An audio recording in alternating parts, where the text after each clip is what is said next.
네, 안녕하세요. 한양대 교육공학과 송지훈입니다. 여러분, 힘드시죠? 먹살기 힘드시죠? 저도 힘들어요, 먹살기. 제가 지금 판교에 사는데 판교에 현대백화점이 오픈을 했습니다. 저희 애기 엄마가 구경 삼아서 갔다가 고등학교 친한 동창을 만났대요. 참고로 그 동창의 남편은 삼성맨이에요. 그래서 물어보더래요. 지훈 씨 요즘 바빠? 저 애기 엄마가 바빠. 얼굴 보기도 힘들어. 왜 바빠? 대학 교수가. 우리 남편은 삼성 다니니까 바쁘지. 네 남편은 왜 바빠? 저희도 바빠요. 저희도 바쁘고 먹살기 힘듭니다. 저희도. 물론 여기 저희 학생들도 와 있는데 정말 바쁘고 정말 열심히 일하고 정말 힘들게 다 그렇게 사는 것 같아요. 제 선배 중에 한 명이 삼성 카드를 다니는 선배가 있어요. 월급날이 예를 들어 25일이면 카드 결제일이 26일이라고 그러더라고요. 삼성 카드에서 25일날 월급을 주고 26일날 도로 다 가져간대요. 다 그런 것 같아요. 여러분도 다 후불제 인생 우리 살고 있잖아요. 카드로 다 쓰고 그 다음에 또 다 내고 다 그런 것 같아요. 목사하기 힘들고 다들 힘든 일정 속에서 여기 좋은 이야기 들으시려고 많이 오셨는데 아까 회장님께서 말씀하셨던 것처럼 개천의 용이 난다. 희망이 있다. 희망이 있으니까 우리 또 내일을 살고 할 수 있는 거 아닌가 싶어요. 그리고 희망이 있으니까 저도 오늘 아침에 오늘은 집에 좀 쉬다가 강의를 가야 되겠다 생각하고 있는데 학교에 전화가 왔어. 행정실에서 빨리 서류 내라고. 그래서 학교에 들렀다가 왔고 이거 마치고 또 학교에 들어오라고 합니다. 때려쳐야지 이거. 한 12번 생각하셨죠. 오늘 오시면서. 다 그렇게 사는데 또 내일 희망이 있으니까 우리가 몰입을 하게 되고 다 그런 것 같습니다. 저한테 오늘 강의 요청이 들어온 게 지금 제 이후에 5개 이 회사의 기업체 사례가 발표된다고 합니다. NCS도 있고 OJT도 있고 워크라이프 밸런스도 있고 조직 문화도 있고 이 부분을 전부 다 아우를 수 있는 부분을 강의해 줬으면 좋겠다. 굉장히 어렵죠. 그래서 최대한 제가 할 수 있는 강의를 바탕으로 이 5개 중요한가 어떻게 연결되는지 고민을 해보다가 준비를 했습니다. 동영상이 있는데 시간 관계상 이 동영상을 한번 찾아보시면 좋을 것 같습니다.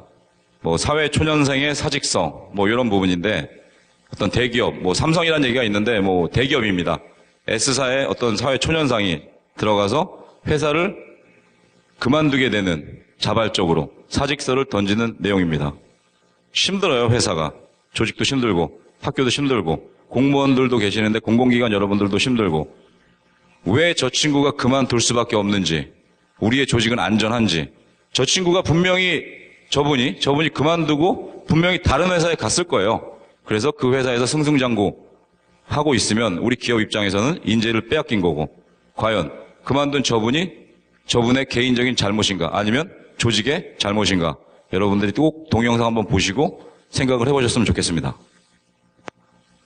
간단하게 저를 아까 설명을 해드렸는데 저는 미국에서 첫 직장은 공부는 펜실베니아 주립대에서 석박사를 했고 이 오클라호마 주립대라는 깡시골에서 4년 동안 HR OD를 가르치고 도저히 깡시골에서 못 살겠다. 그래서 텍사스 달라스에 있는 이 텍사스 주립대로 옮겨서 3년 동안 근무를 하다가 3월 1일자로 한양대로 오게 됐습니다. 미국에서는 나름 집값이 싸고 땅이 크니까 큰 집에서 자유분방하게 살고 있다가 추석 전주에 들어왔는데 집을 구해야 되잖아요. 또 친정이 애기 엄마 친정이 판교예요. 그 주변에 살고 싶어 하더라고요. 시작부터 빚을 안고 시작을 하는구나. 융자가 어마어마하게 들더라고요. 집을 구하는데. 제 집이면 열심히 갔겠어요. 전세 집을 구하는데도 힘들더라고요. 그러면서 예전에 아무 생각 없이 아파트 이 주변 버스 정류장에서 버스 타는데 그 사건을 겪고 나서 그 아파트 단지에서 나오시는 분들이 굉장히 존경스러운 거예요. 저분들이 저렇게 열심히 사셔서 이렇게 비싼 집에 사시는구나. 또 집이 크면 말도 안 해요. 짐도 박스도 한 20개는 못 풀었습니다. 아직. 넣을 공간이 없어서. 이게 우리의 잘못인가? 나는 저 집에 살아보지도 못했는데 내가 왜 융자를 얹고 저 집에 살아야 되는가? 참 가슴이 아프고 우리 학생들도 있는데 취업. 너 여자친구 있니? 99%는 없다 그래요. 그럴 시간이 어디 있어요? 그들에게 희망이 있는가? 이런 부분도 이 선생으로서 좀 고민이 되고 그러면 과연 저들에게 희망을 어떻게 줘야 되는가? 그래, 취업은 일단 하고 네가 하고 싶은 거 하고 열심히 일을 하다 보면은 좋은 결과가 있을 것이다 라고 말은 하지만 제가 기업이랑 일을 하면서 보면은 기업에 굉장히 많은 문제점들이 보여요. 뭐 얼마 전에 그 LG 프랑스 법인장 이분이 이제 한국 기업 문화, 조직 문화 뭐 말씀하셨듯이 그들에게 취업을 하면은 희망이 있을 것이다. 마치 어머니가 너 대학에 가면은 여자친구는 당연히 생길 것이고 좋은 직장에 취업을 하면은 좋은 차를 탈 수 있을 거고 좋은 집에 살게 될 것이다라고 말해주듯이 제가 누누이 얘기하고 있지만 참 가슴이 아픕니다. 친구들한테, 학생들한테 제가 열심히 공부해 라고 저도 모르게 나옵니다. 여러분들이 퇴근하시면서 후배 사원한테 열심히 일해 라고 하고 가시죠. 미국에서는 절대 열심히 일해라고 얘기를 안 하더라고요. 조금만 일하고 똑똑하게 일하면 돼. 대한민국이 노동 시간에 보면 굉장히 높죠. 그런데 OECD 평균 생산성에 보면은 굉장히 낮습니다. 굉장히 비효율적이죠. 왜 그럴까? 김 대리가 아침에 출근하면은 김 과장님이 회의에 들어가시는 자료를 만들게 됩니다. 김 과장님이 회의에 나오시면은 김 과장님이 과장님들, 이 중간 간부들 회의에서 무슨 내용을 논의됐는지 파악을 하려고 대리들끼리 모여서 회의를 또 합니다. 그러면 부장님이나 임원에게 보고해야 될 보고서를 만들기 위해서 한나절이 다 가죠. 업무는 6시부터. 그러니 노동 생산성은 길어지고 이 효과적인 성과는 안 나고 그러다 보니 뭐가 문제냐? 개인의 역량을 개발시킬 수 있는 시간이 부족합니다. 그래서 회사에서는 OJT도 하게 되는 거고 NCS 기반으로 그 조직원들의 역량을 길러주기도 하고 이런 노력들을 많이 하는데 과연 그러면 직무 역량이 뛰어나지면은 일을 잘하게 되는 것인가? 아까 말씀드렸던 것처럼 직무 역량이 아무리 뛰어난다 하더라도 발현할 수 있는 시간이 없어요. 또 개발시킬 수 있는 시간이 없습니다. 왜? 조직 문화 자체가, 조직 구조 자체가 그렇게 돼 있기 때문에. 대한민국은 직무 위주의 조직인가? 직급 위주의 조직인가? 분명히 직급 위주의 조직이죠. 회의를 하게 되면은 이 말단 사원이, 김 사원이 좋은 아이디어를 냅니다. 팀장님께서 김 사원, 너 좋은 아이디어인데 네가 한번 해봐. 열심히 일을 하죠. 그 다음 회의에 그 김 사원은 침묵을 지킵니다. 왜? 내가 아무리 열심히 일해도 나는 내년에 대리로 고속 승진하는 게 아니라 나는 사원 2년 차야. 이런 조직 문화가 팽배하다 보니까 아무도 좋은 아이디어를 던지지 못하고 아무도 열심히 일을 할 수 없습니다. 그런데 성과 관리는 MBO 체제가 있죠. 목표 달성을 해야지만 성과가 나오는 사원들에게 그들에게 맞는 직무를 던져주지도 못하고 그들에게 맞는 직무를 할 수 있는 시간도 안 주고 직급에 의해서 움직이는 조직에서 성과 관리는 직무 위주로 가게 되죠. 그러니 뭐가 발달되느냐? 누가 나하고 친하냐? 누가 나하고 같은 학교 나왔느냐? 누가 내 말을 잘 듣느냐? 요게 고속승진과 이 회사에서 인정받는 기준이 되어가고 있습니다. 이런 문제의식을 가지고 생각을 해봤어요. 조직의 성과란 무엇인가? 직무 역량도 굉장히 필요하다. 플러스 조직의 문화도 그 직무 역량을 실현시킬 수 있는 시스템도 중요하다. 그래서 보면은 조직 문화는 전략을 실현할 수 있는 힘이라고 정의를 했습니다. 자, 거꾸로 생각하면 조직 문화가 좋다. 우리 회사는 조직 문화가 굉장히 좋습니다. 사람들끼리 관계도 좋고 사람들의 이 직무 역량을 기를 수 있는 기회도 많이 주고 그리고 사람들끼리 친하고 이런 조직 문화가 과연 완벽한 이 일하기 좋은 일터를 만들어줄 수 있겠는가? 또 생각해보면 그러지 않습니다. 기분이 좋고 사람들을 만나면 행복하고 그 회사에 가면 뭐 열심히 일하고 싶은 생각보다는 사람들하고 관계를 유지하고 싶은 조직 문화가 있다 보니까 사람들이 자기가 해야 되는 직무가 뭔지도 모르고 그 직무를 개발시키기보다는 사람들하고 어떻게 관계를 형성할 수 있는지 요거에 초점을 보다 보니까 핵심 역량이라는 게 떨어지죠. 아까 회장님이 말씀하셨던 것처럼 핵심 역량만 고집하다 보면은 망한다. 그런데 핵심 역량이 없으면 이도저도 아니죠. 오자형 인재, 오자형 인재가 지금 큰 화두로 돼 있는데, 오자형 인재의 가장 문제가 뭐냐면 핵심 역량, 소위 말하면 주제 파악을 못하고 있는 거죠. 내가 무슨 주제를 갖고 무슨 일을 어떻게 해야 되는지 전혀 모르고 있는 상황에서 그냥 두루두루 모든 것을 알면 좋겠지라는 이런 안일한 생각으로 오자형 인재만 회사에서 고집을 하다 보니 핵심 직무 역량이 떨어지고 있죠. 그래서 NCS라는 표준이 다 나쁜 거냐, 획일한 게 나쁜 거냐. 여러분들 보시면 아시겠지만 기초 역량이라는 거는 표준이 있어야지만 교육을 할 수 있는 거고, 지극히 행동주의 기반으로 일을 하게 됩니다. 행동주의라는 거는 이 학문적인 용어이기도 하지만 내가 어떠한 자극을 줬을 때 반응을 기대하는, 마치 12시가 되면은 밥을 먹어야 되잖아요. 이 개 실험 있거든요. 개 실험. 종치고 음식 주면 개가 침 흘리고, 종치고 음식 주면 개가 침 흘리고, 종치고 음식 안 줬는데도 침 흘려요. 이게 이 자극과 반응에 대한 부분인데 그게 행동주의입니다. 여러분 12시만 되면은 침 흘리세요? 저녁 6시만 되면 침 흘리세요? 아니죠. 행동주의 기반에 되어 있는 학습은 기초 직무 역량을 기르기 위해서는 굉장히 좋다.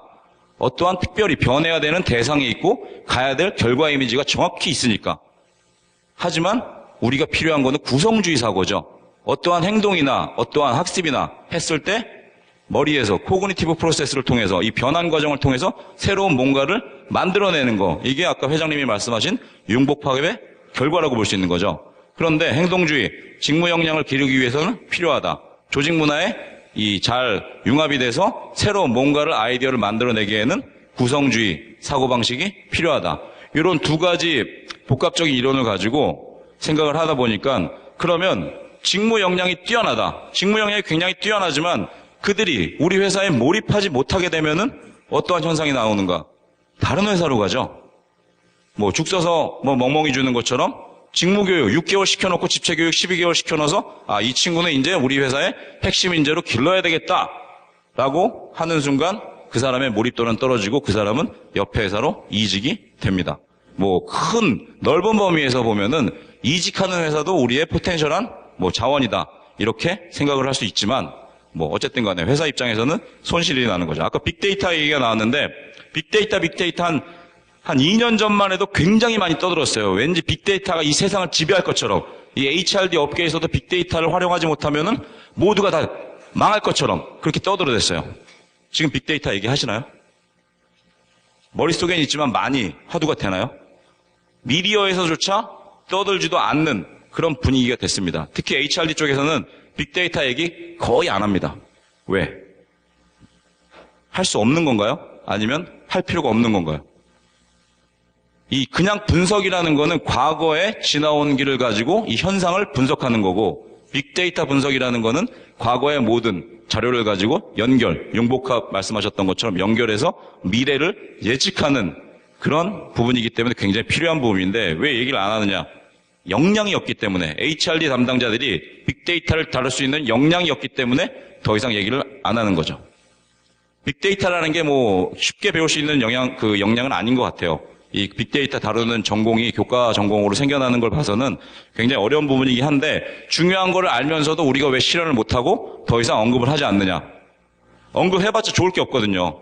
회의 때 빅데이터가 나오면은 우리 회사에 빅데이터 누가 다뤄? HRD 업무 하는데 빅데이터 안 필요해? 당신 해봐.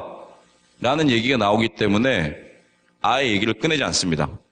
역량이 부족하기 때문에 기초 역량, 빅데이터를 다룰 수 있는 기초 역량이 HRD 담당자들한테 부족하기 때문에 우리가 말조차 꺼내지 않고 있는 상황인데, 빅데이터를 다룰 줄 알고 내가 그 빅데이터를 다루는 방법을 알고 이 회사에 어떻게 적용할 수 있는지를 알고 내가 자발적으로 이 회사에 빅데이터를 적용해서 HRD 활동을 좀 더 잘해보겠다. 자발적으로 생각을 하게 되면은 당연히 적용이 되는 거고 그 사람은 몰입이 되는 거고, 몰입은 보시는 것과 같이 회사의 생산성에 영향을 지대하게 미칩니다. 그럼 몰입이란 무엇인가? 몰입에는 예전에 조직 충성도라는 거 아시죠? 조직 충성도. 일본 기업에서 나온 건데 이 회사에 내가 몸을 담그면은 뼈를 묻겠다. 지금 나는 이 회사에 뼈를 묻겠다. 없으시죠? 우리 아버님 세대에는 좀 있었던 것 같아요.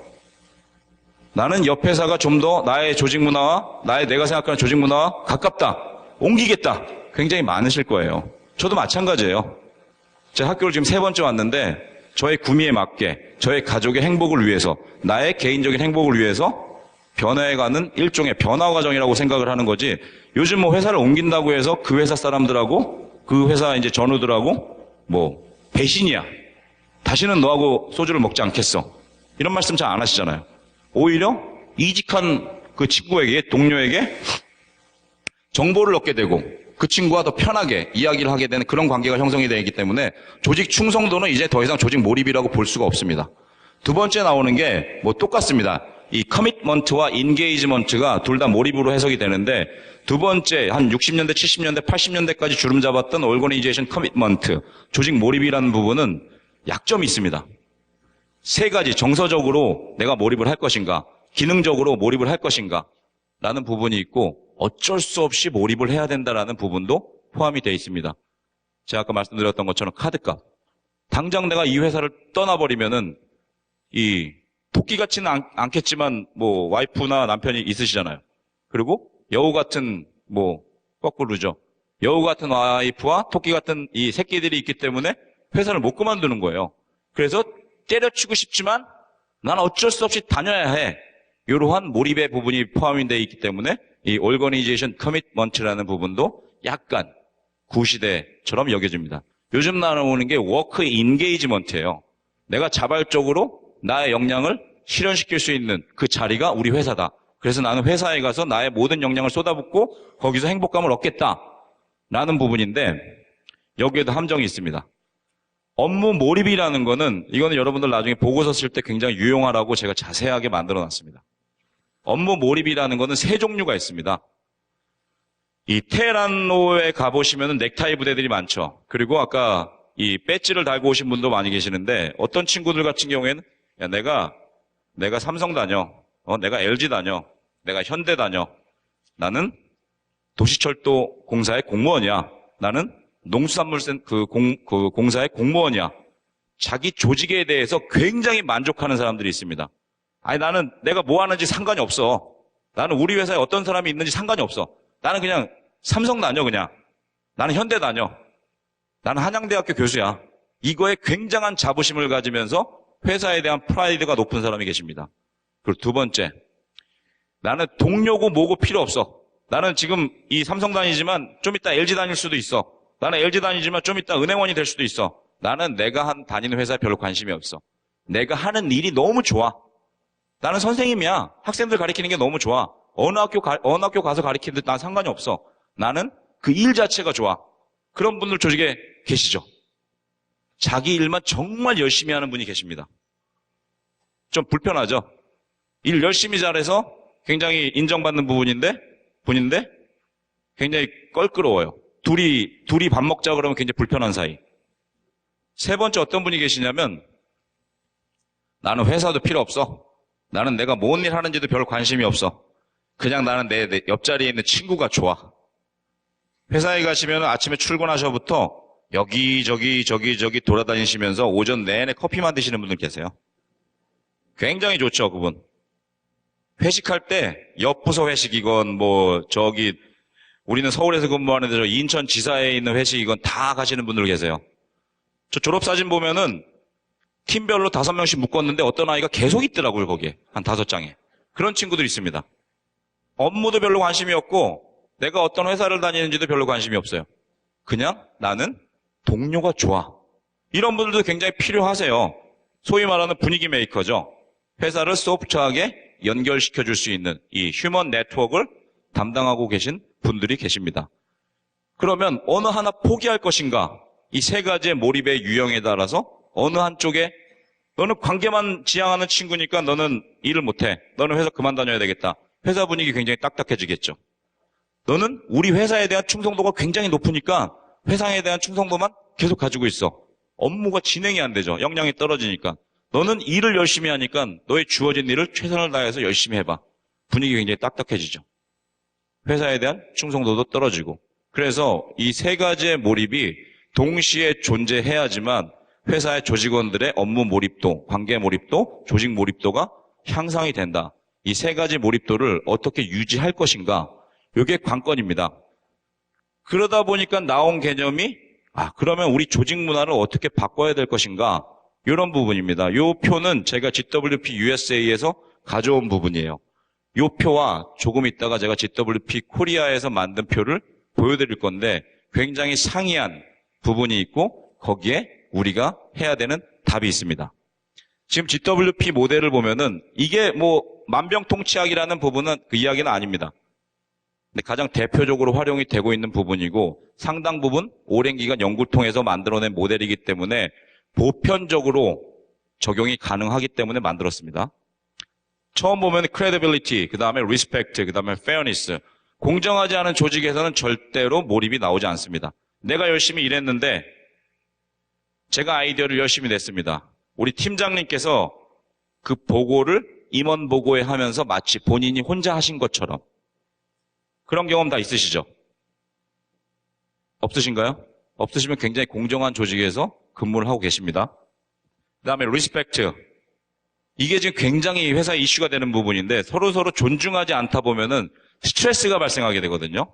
그 스트레스가 발생하게 되면은 이 상사와 이 부하 직원, 리더와 부하 직원 간의 비존중, 존중이 있지 않으면은 이 심리학적인 이유로 그 부하 직원이 암에 걸릴 수 있는 위험성이 높다. 왜?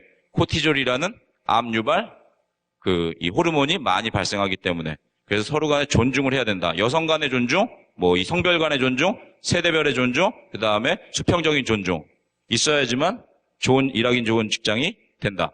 이제 credibility, 믿음이 있어야 되죠. 서로 간에 신뢰, 믿음, 그리고 일관적이다.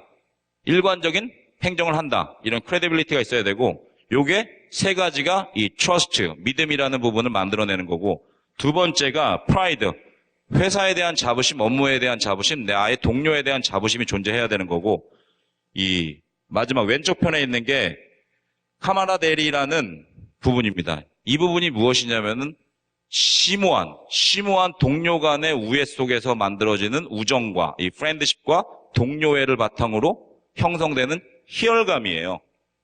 이 부분이 지금 어떻게 GW 코리아에서는 어떻게 돼 있었냐면은 펀으로 돼 있습니다. 카마라데리라는 거는 사전으로 찾아보시면 아시겠지만 깊은 관계 속에서 우러나오는 이 우정, 프렌드십, 동료애 거기서 생겨나는 희열감인데 GWP 코리아로 넘어오게 되면서 fun, 재미로 해석이 됐습니다. 그래서 한동안 GWP 코리아, GWP 이 일하기 좋은 직장 문화를 만들어내기 위해서는 fun 경영, 재미있어야 된다. 이런 얘기들 많이 있었잖아요.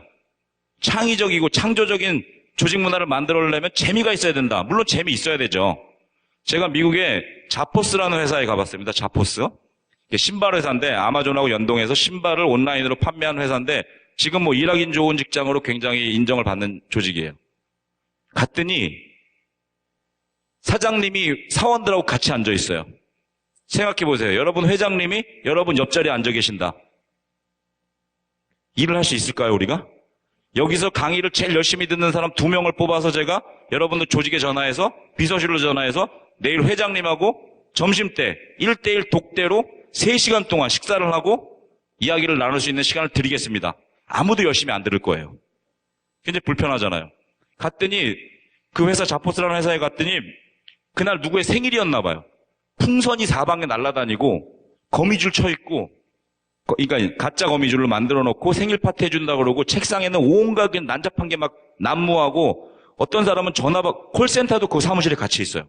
사방에서 전화받 계속 울리고 전화 계속 받고 회의라고 하는데 사람들 스케이트보드 타고 돌아다니면서 회의하고 집중이 안 되더라고요. 그들은 재밌겠죠. 우리나라 정서에는 안 맞는 거예요.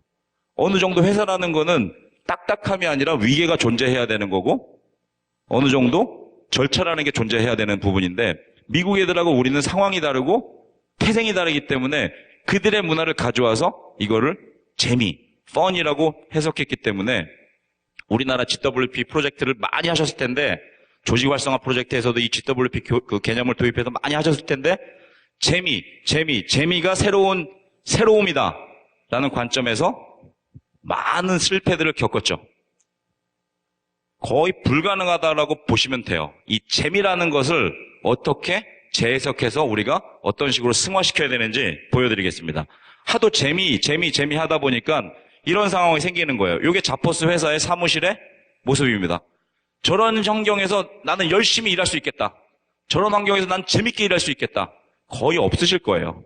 우리 조직 문화, 한국 문화하고는 어느 정도 맞지 않는 괴리감이 생길 거고, 이러다 보니까 뭐가 생겨나냐면 한국에서 관계적인 역량이 굉장히 많이 부각이 됐습니다. 재밌는 일터를 만들어서 재미로 일을 하는 것이 조직 문화 활성화의 가장 좋은 요소이다라고 부각이 되다 보니까 업무 역량이 뛰어난 사람들보다는, 조직에 대한 이 프라이드가 뛰어난 사람보다는 관계적인 역량을 잘 맺는 사람이 우리 회사에서 꼭 필요한 사람이구나. 이러한 관계지향적인 교육을 해야 되겠다. 이런 식으로 지난 5년간 많이 흘러왔습니다. 그래서 관계지향적인 사람들이 많이 존재하다 보니까 기본적인 직무 역량이 떨어지는 거고, 직무 역량이 떨어지다 보니까 지금 뭐 80년대, 90년대 초반에 굉장히 화두가 됐었던 OJT라는 부분이 뭐 SOJT 해갖고 조금 변형됐긴 했지만 지금 기초 역량을, 핵심 역량을 길러야 되겠다. 화두가 돼서 많이 회사에서 활용을 하게 되는 거고, 오직 했으면 표준이 없으니까 NCS라는 이 국가대대적으로 국가직무 표준이라는 걸 만들어서, 야, 이런 창조적인 사고를 하라 그러는 사회에서 표준화, 획일된 교육이 어느 정도 필요하다라는 부분까지 나왔습니다. 이게 바로 조직 활성화, 대한민국의 조직 활성화 프로젝트의 맹점이었던 거죠. 잘못 해석한 한 가지의 오류 때문에 이 펀 경영, 재미 경영이라는 부분에 너무 초점을 두다 보니까 우리들이 기본적으로 가져야 되는 부분들을 잊어버리고 있었어요. 그럼 신뢰는 과연 누구를 위한 신뢰인가? 이게 상사하고의 신뢰라고도 볼 수 있고, 조직원 간의 신뢰라고도 볼 수 있고, 개인 간의 신뢰라고도 볼 수 있는데, GWP 개념에서의 이 신뢰는 우리나라에 도입이 된 이 조직 활성화 이 프로젝트에서 도입이 된 신뢰의 개념은 조직 간의 신뢰예요. 나하고 조직의 비전, 조직의 목표, 조직의 방향. 왜 그런가? 조직 활성화 프로젝트를 하다 보면은 측정하는 부분들이 전부 다 조직에 관련된 거예요. 조직이 공정한가? 조직이 공정하지 못하면 회사를 다 뜯어고칠 것인가? 조직의 보상 시스템이 불만이다. 조직의 보상 시스템 다 뜯어고칠 것인가? 거의 어렵거든요. 왜 이거를 조직의 관점에서, 개인의 관점이 아닌 조직의 관점에서 바라보니까 어떤 현상들이 생기냐면, 여러분들 읽기와 쓰기라 그러나요? 쓰기와 읽기라 그러나요? 세상에 존재하는 책 중에 쓰기와 읽기 이렇게 돼 있는 책 보셨어요? 읽어야지만 쓸 수 있는 거잖아요. 그렇죠? 말하기와 듣기라는 책을 보셨나요? 말하기와 듣기라는 책은 세상에 존재하지 않습니다. 듣기와 말하기, 모든 책들이 들어야지만 말할 수 있는 거, 남의 의견을 경청하고 대답을 해라. 실제와 이론이라는 책을 보신 적 있나요? 실제를 알고 이론을 배워라. 대부분의 책이, 99%의 책이 이론과 실제입니다. 지금 조금 있다가 이제 이 워크-라이프 밸런스 발표를 하실 분이 계신데, 좀 죄송한 말씀이지만 용어를 바꿔야 돼요. 워크-라이프 밸런스가 아니라 라이프-워크 밸런스가 돼야 되는 거거든요. 이게 워크-라이프 밸런스가 굉장히 좋은 이야기 같아요. 그런데 곰곰이 따져보면은 조직 간의 신뢰, 나하고 조직 간의 신뢰, 나하고 조직 간의 약속을 네가 먼저 잘 지키고 그러고 나서 너의 라이프를 생각을 해봐. 이런 개념에서 만들어지다 보니까 워크-라이프 밸런스, 허울은 좋지만 워크라는 부분에 먼저, 워크가 먼저다. 그 뒤에 남는 시간 너희들이 역량을 개발하고 개인의 행복을 추구하는 이런 개념이 내재되어 있는 부분이 있기 때문에 우리 조직 활성화 부분이 잘 안 되고 있는 실정입니다. 그러면 이런 문제점이 존재하다 보니까 왜? 여러분들 좀 이따 장표를 보여드리겠지만 세상 조직은 어떻게 바뀌나? 조직이라는 거는 개인의 합이에요. 그렇죠? 개인이 여럿 모이게 되면 조직이 형성이 되는 그런 부분인데 큰 조직은 바꾸기가 어려워요. 작은 개인 하나는 바꾸기가 상대적으로 쉽겠죠. 개인들이 정서가 바뀌고 사고가 바뀌고 개념이 바뀌게 되면은 자연적으로 암묵적인 약속이 형성이 되죠. 오늘 슬리퍼 신고 오고 계신 분, 쪼리라고 하죠, 쪼리. 이 발가락 쪼리. 신고 오신 분 계세요? 안 계시죠? 그 남자분들 여기에 이 짧은 민소매 옷 입고 계신 분 계세요? 안 계시죠? 여기 모자 쓰고 오신 분들은 뭐 그거는 통상적으로 이해가 되는 부분들도 있으니까. 왜? 이런 곳에는 쪼리를 신고 오면 안 된다. 민소매 옷이라는 거는 레저를 위한 거지 이러한 공식적인 자리에 오면 안 된다라는 분위기가 형성이 되어 있는 거잖아요. 암묵적인 약속이. 왜? 여러분들이 개인적으로 개인 경험, 이러한 이제 행사장에 오는 여러 가지 개인의 경험을 바탕으로 퍼셉션이라는 사고가 생긴 거고 그게 암묵적으로 약속이 되어 있는 거고. 지금 여기 딴짓하고 계신 분 거의 안 계세요. 여기에 지금 핸드폰 전화 받고 계신 분 계세요? 안 계시잖아요. 다들 열심히 공부하고 계신데 그런 암묵적인 약속을 기반으로 분위기가 형성이 된 거예요. 그런데 지금 어디서 벨이 하나 울렸다. 저쪽에서 벨이 울리게 되고 자연스럽게 그 사람이 전화를 받았는데 아무도 이상하게 생각하지 않는다. 그러면 그 분위기가 공부 안 하는, 전화 받고 시끄러운 아수선한 분위기로 바뀌겠죠. 암묵적 약속 때문에 클라이밋이라는 이 분위기가 형성이 된 거고 이러한 클라이밋이 여러분들의 회사에 돌아가셔서 전파가 되면은 그게 조직 문화로 바뀌게 되는 겁니다. 그런데 우리나라 조직 활성화 부분에서는 거꾸로 오고 있는 거예요. 조직 문화를 바꿔야지만 개인이 바뀔 수 있다라는 70년대 이 맥그리거의 XY 이론을 통해서 인간을 X로 본 거죠. 맥그리거 XY 이론 더 이상 얘기하지도 않습니다. Y 입장에서 봐야 되는 건데 그리고 군중은 우매하다. 군주론 입장에서 보다 보니까 이게 문화를 바꾸면은 다 바뀔 것이다. 이러한 미개한 상황이 생겨나고 있는 겁니다. 그래서 제가 곰곰이 고민을 하다 보니까 큰 조직을 측정하다 보니까 어려움이 있다. 조직 시스템이라든지 인프라든지 이런 것들은 쉽게 바꾸기가 쉽지 않기 때문에 개인이 얼마나 행복한가를 측정을 하게 되면은 나도 행복하고 너도 행복하고 옆 부서에 있는 나의 친구도 나의 동료도 행복한 모두 행복한 조직이 과연 일하기 좋은 직장, 행복한 직장이 아닌가라는 고민을 했습니다. 그래서 이 5가지를 개인 입장에서 측정을 하다 보면은 개인의 합이 조직이기 때문에 조직도 행복해질 수 있지 않은가. 그리고 이러한 부분에서 개인이 얼마나 존중받고 있다라고 느끼는가. 업무의 자율성은 얼마나 있는 것인가. 그리고 옆 사람이 나를 신뢰하고 내가 옆 사람을 신뢰하는 것인가.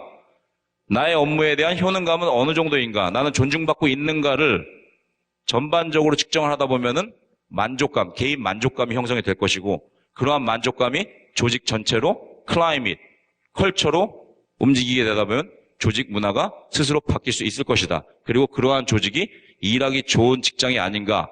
조직의 입장에서 바라보기보다는 철저하게 개인의 입장에서 바라보는 이 툴을 한번 만들어 봤습니다. 그래서 이제 옆에 보시면은 각각의 어떠한 것들을 측정하는지 그리고 4가지, 테두리에 있는 4가지는 가운데 개인의 만족감, 개인이 얼마나 만족하면은 그 조직은 즐거운 직장인가, 일하기 좋은 직장인가 라는 부분을 측정할 수 있겠다라는 생각에서 만들어 봤고 그러면 아까 말씀드렸던 것처럼 재미도 물론 있어야 돼요. 재미도 물론 있어야 되는데 이거 재미로 가져가다 보니까 이 업무 몰입도나 조직에 대한 몰입도는 떨어지게 되고 관계지향적인 관계 몰입도만 향상이 되더라. 그러다 보니까 기초 역량이 떨어지게 되는 거고 기초 역량이 떨어지게 되면은 아무리 조직이 서포트를 해도 내가 나의 업무를 100% 소화를 못하기 때문에 조직의 생산성이 떨어지게 된다. 어떻게 놔둘 것인가? 재미가 희열감으로 바뀌어야 될 것 같아요. 아까 그 카르마데일이라는 그 용어 자체도 내가 심오한 관계 속에서 얻는 업무 희열감이라는 부분인데 재미라는 부분으로 잘못 재해석된 거고 그 재미가 희열로 바뀌면 되는데 희열로 어떻게 바뀔 수 있는가? 여러분들 번아웃 아시죠? 번아웃. 머리가 번아웃 될 것 같아요.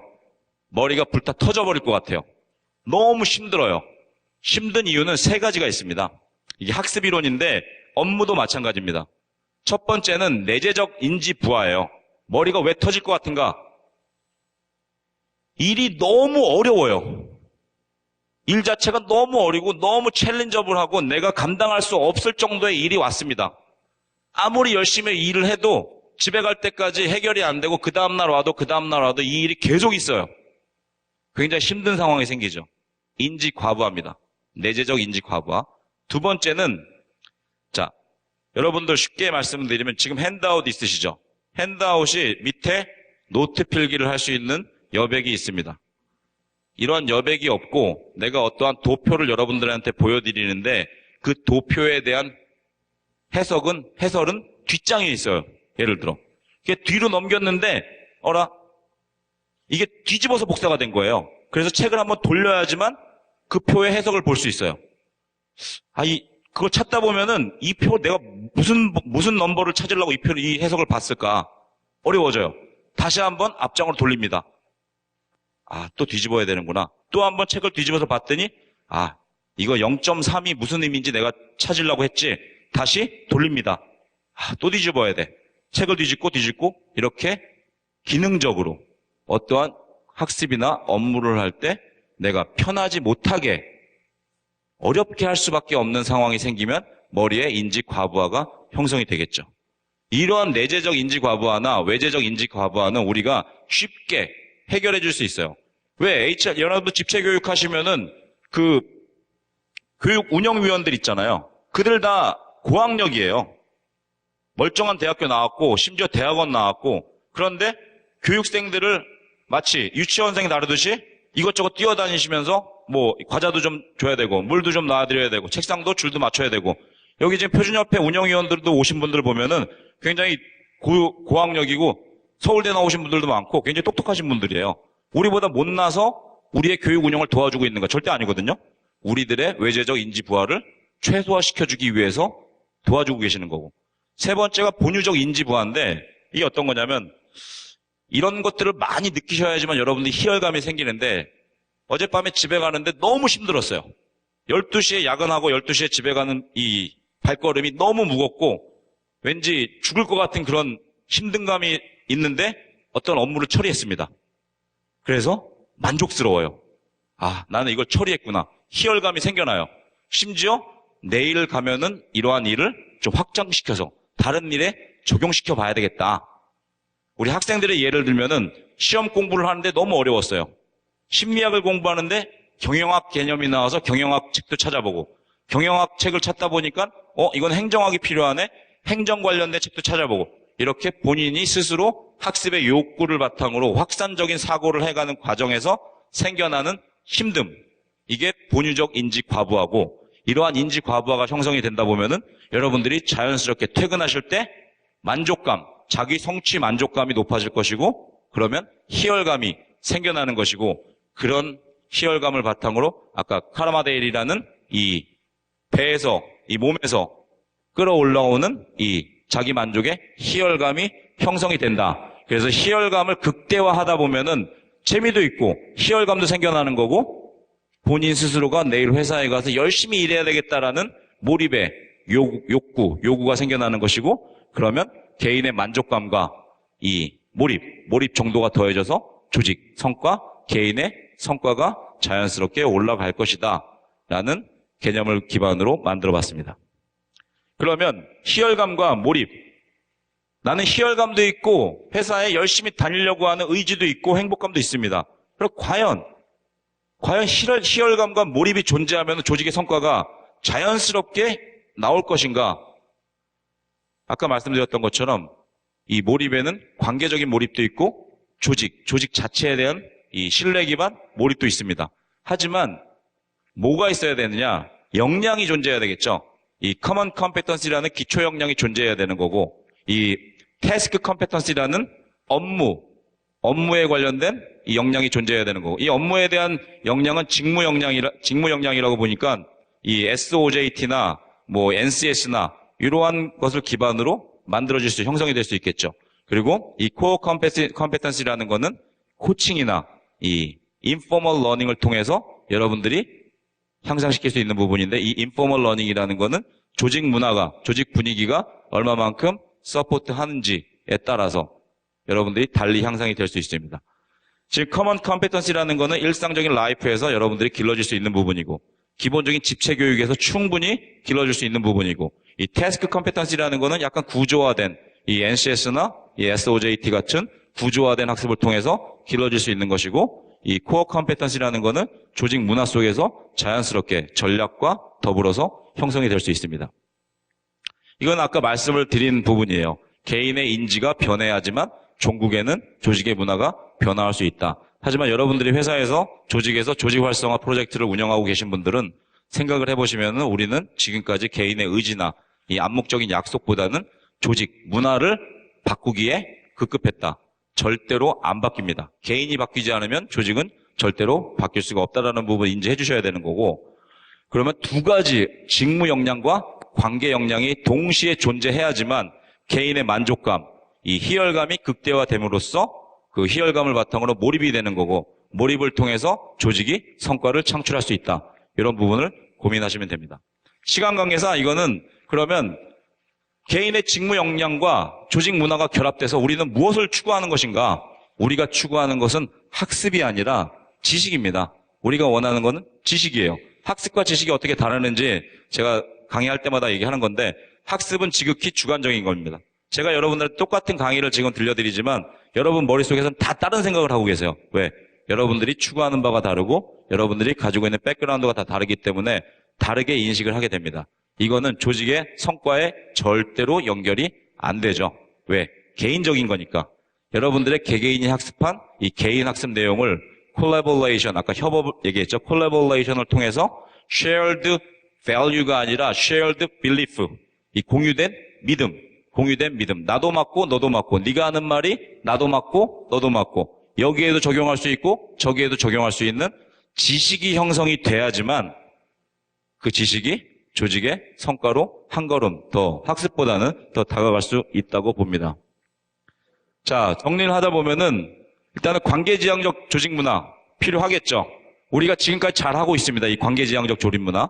여기서 조금 더 더하기로 하면은 여러분들이 조직원들의 역량 모델을 굉장히 한 5년 전, 10년 전에 굉장히 화두가 됐었어요. 역량 모델링을 안 하면 마치 우리 회사가 역량이 떨어지는 것처럼. 굉장히 역량 모델을 요즘 잘 얘기 안 하죠. 관계지향적인 문화만 더 집중해서 추구하다 보니까 조금 등한시 됐습니다. 그래서 직무 역량과 코어 역량, 핵심 역량을 기를 수 있는 이 여러분들이 약간은 인포멀한 러닝, 인포멀 러닝이 하도 떠들다 보니까 한강에 동호회만 만들었어요. 여러분들 동호회 많이 늘어난 거 아시죠? COP 해라, 학습 동아리 만들어라, 회사에서 지원해줬더니 학습 동호회 만든다고 치고 인라인 스케이트만 타러 다니는 거 한강에요. 등산 동호회 지난 5년간 굉장히 많이 늘어났어요. 왜? 회사에서 지원금 나오니까 학습 동아리 만들려고. 이러한 인포멀 러닝을 지나치게 강조하다 보니까 포멀 러닝이 마치 미개한 전략인 것 마냥 등한시 됐었던 시대가 있었습니다. 그리고 트레이닝, 일방적인 교육 필요 없다.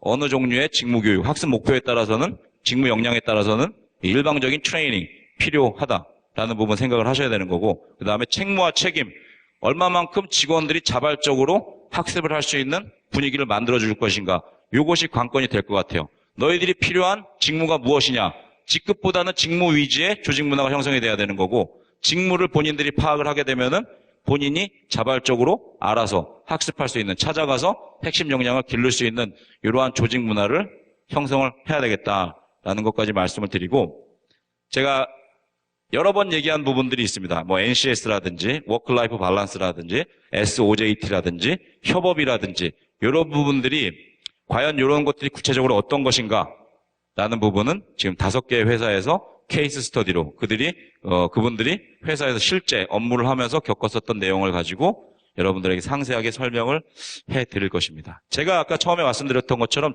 제가 맡았던 롤은 일방적인 지식 전달이 아니라 이 협업과 소통을 말씀하셨던 윤 회장님 그 기조 연설과 이 나머지 5분들의 이 주제 강연을 어떻게 잘 어울릴 수 있는지 브리칭 역할을 해달라고 해서 이를 이제 스토리를 엮어봤는데, 자세한 상세한 내용은 이제 케이스를 들으시면서 더 심도 있게 학습을 하시면 좋겠습니다. 감사합니다. 고생하셨습니다.